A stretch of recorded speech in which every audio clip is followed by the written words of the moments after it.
आजच्या दिवसाची सुरुवात अशी काही झाली, चहा बटरचा नाश्ता झाला आणि लगेच स्वयंपाकाची तयारी झाली. भाजी चपाती केली होती जेवणामध्ये आणि थोडंसं दुपारी शेवया केल्या होत्या फोडणीच्या, त्या झाल्या. आणि माझे मिस्टर म्हणत होते की आज रिक्षा बंद आहेत आणि रोडवरती 2-3 रिक्षा चालूच दिसले मला.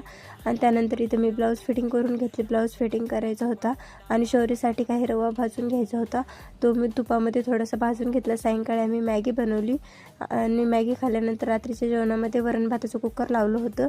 इकडं दूध गरम करायला ठेवलं आणि थोडीशी भांडी लावून घ्यायची होती, ते रॅकला भांडी लावून घेतले पटापटा. आणि नंतर शौर्यचा रवा थंड झाल्यानंतर एका जारमध्ये भरून ठेवला आणि नंतर वरणाला फोडणी देण्यासाठी साहित्य करून ठेवलं. तोपर्यंत कपड्यांच्या घड्या घालून घेतल्या. इथं वरण पण तयार झालेलं होतं, आता जेवण करणार होतो. आज मी हा ब्लाऊज शिवला होता. तर चला भेटू पुढच्या व्हिडिओमध्ये. व्हिडिओ आवडला असेल तर लाईक, चॅनलला सबस्क्राईब करा. Bye bye.